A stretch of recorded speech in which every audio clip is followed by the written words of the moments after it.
All right, let's be honest for a second. We've all been there, right? That moment when you realize something you learned in school, something you thought was true, turns out to be totally wrong. It's like, how is that even possible? Exactly. And that's what we're diving deep into today, debunked schoolhouse lore. Those facts we swore by, only to discover later they were completely bogus. Yeah, it's amazing how much our understanding of the world can change. Tell me about it.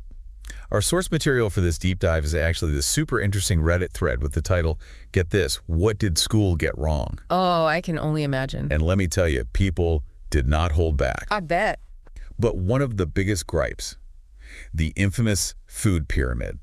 You know, that thing with mountains of bread and grains at the bottom? Oh yeah, the food pyramid. I remember that. It's a classic example of how even well-intentioned guidelines can sometimes have unintended consequences. Seriously, 6 to 11 servings of bread a day. Like, was my elementary school sponsored by Big Toast or something? Well, the heavy emphasis on grains likely had more to do with agricultural lobbying than actual nutritional needs. What's wild is that this whole food pyramid thing can actually teach us how to be more discerning today, in our everyday lives. If we see a dietary recommendation being pushed really hard, especially if it just happens to benefit a specific industry, maybe we should dig a little deeper. Don't just take it at face value. Exactly. And this applies to so much more than just food. Whether it's a news article you're reading, a scientific study you come across, or even something you hear from a friend, healthy skepticism is key. Someone mentioned a news report linking apples to cancer. They were terrified to eat fruit for weeks until, you guessed it, the report got retracted. Oh, wow. Makes you wonder, what other so-called truths are we blindly accepting without a second thought? It's a great reminder to question everything, even if it comes from sources we generally see as authoritative. Do your own research. Consult multiple sources.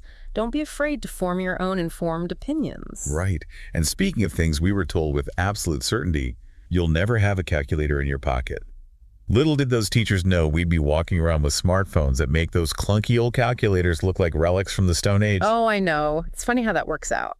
But seriously, this whole "you'll never have a calculator" statement really highlights how anxieties about technology's impact on education they've definitely evolved over time. Totally. Back then, the big fear was that calculators would make us overly reliant on technology, make us unable to perform even basic math. Right. But now the question is, what skills should we be prioritizing in this age of automation and artificial intelligence? Like, what's going to be relevant for future generations?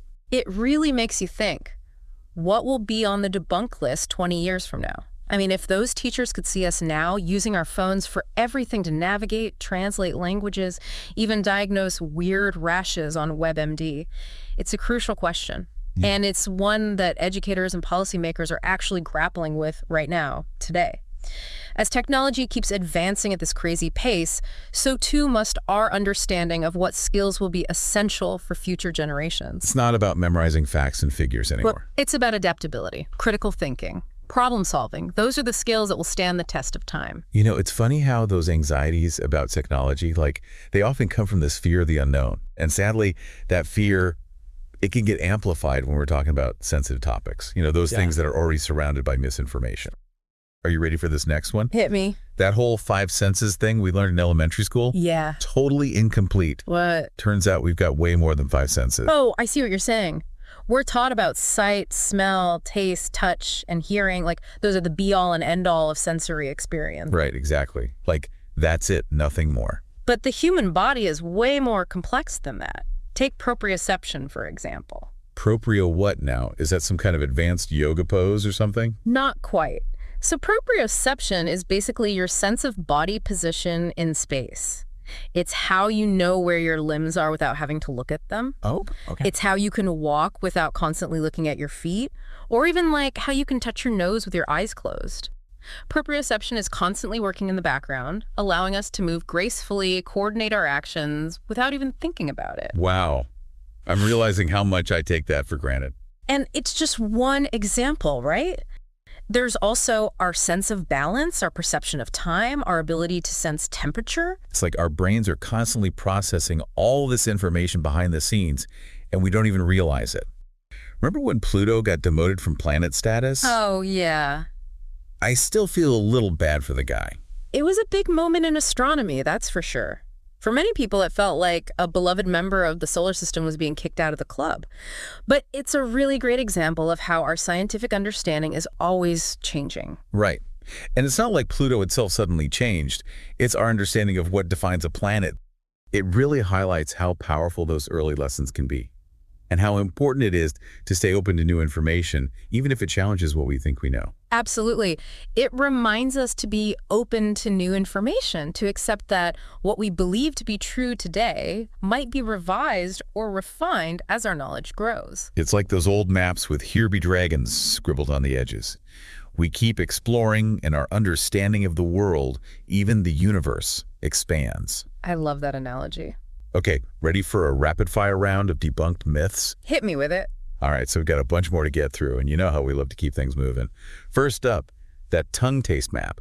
You know, the one we all saw in elementary school? Oh, yeah, with the different sections. The one that claimed different areas of your tongue are responsible for tasting different flavors. Right. Totally busted. What? Yeah, apparently all areas of the tongue can actually detect all tastes. Get out of here. Sweet, sour, salty, bitter, and umami, the whole gang's there. No way. Yeah, that map we were looking at, about as accurate as a pirate's treasure map. Okay, next up, remember being told that glass is actually a slow-moving liquid? Yes. Another persistent myth. Really? Yeah, the truth is that glass is a solid. It's just a very unique one. Those old windows with the thicker bottoms. Yeah. It's not because the glass has like slowly oozed downwards over centuries. It's actually because of inconsistencies in how they used to make glass way back when. So, okay, we've busted some myths about food, technology, even our own senses. But what about, like, the stuff we learned in history class? Turns out, even our understanding of the past isn't safe from a good debunking. Oh, totally. History is definitely up for interpretation, and it changes over time. A lot of Redditors brought up historical inaccuracies that they were taught, and some of them are, well, they're pretty major. For example, quite a few people mentioned being taught that the Civil War was about states' rights, rather than, slavery. Oh, yeah. States' rights. I remember that. It's like states' rights to what exactly? Right. It's pretty clear the main right at stake was the right to own slaves. Exactly. And this interpretation of history, it's often called the lost cause myth, and it basically downplays the central role of slavery in the Civil War. Instead, it frames it as this fight for states' rights, and Southern independence. It's really something how those kinds of narratives can stick around for so long, even when they're based on, like, a very selective reading of history. For sure. It kind of reminds me of, like, learning about Christopher Columbus discovering America. There were already people living here. Exactly. It's a good reminder that history is often told from a specific perspective. Right. And it's so important to seek out multiple viewpoints, challenge those dominant narratives we're given. Totally. We need to be thinking critically about whose voices are being included, whose stories might be left out of those textbooks. Yeah. Another thing that kept popping up in the Reddit thread was this disillusionment with the whole American dream idea. Oh, yeah. The idea that anyone can achieve success through hard work no matter their background. Right. The classic pull yourself up by your bootstraps narrative. Yeah, exactly. It's like those career day presentations where they're follow your passion and you'll be rolling in dough. But they conveniently forget to mention, like, the student loan debt or, just the crazy high cost of living these days. It's a conversation that's more relevant than ever, especially for younger generations who are navigating a world where the traditional markers of success, things like home ownership, a stable career, they seem increasingly out of reach for many. For sure. And it makes you wonder, like, what are we teaching kids today about the American dream? And how do we prepare them for a future where the rules of the game might look a little different? It's not just about hard work anymore, right? It's about resilience, adaptability, critical thinking, those skills that allow you to navigate uncertainty and create your own opportunities. Absolutely. And while ambition and hard work, they're definitely important, they don't guarantee success in a vacuum. Right. Lack of access to opportunities, economic disparities, these can all create significant barriers. Totally. It's like saying everyone who runs a marathon will win, but like some people have running shoes and other people have flip-flops. Right, exactly. The playing field, it isn't always level. And pretending it is. Yeah. That doesn't help anyone. Exactly. It can lead to these totally unrealistic expectations. Right. And, a lack of empathy for those who face greater obstacles. Well said.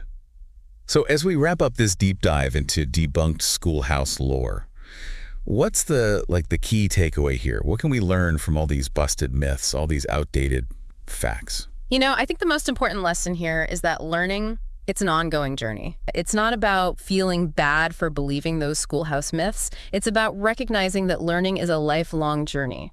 There's always something new to discover, some long-held belief to re-examine, some aspect of the world to see through fresh eyes. Couldn't agree more. The most important lesson we ever learn is that there's always more to learn. And the key is to cultivate that sense of curiosity, that openness to new information, that willingness to let go of what we thought we knew and embrace the unknown. It just goes to show that we all have these little blind spots. It's not about feeling bad for being wrong. It's about being willing to update our thinking when we learn something new. Absolutely. It's called intellectual humility. Being open to the possibility that we might not have all the answers. Love that. So here's a thought for you to ponder as you go about your day. What are some things that we take for granted that might have future generations shaking their heads in disbelief? Food for thought? Definitely. Until next time, keep those minds curious. And remember, just because you learned it in school doesn't mean it's true.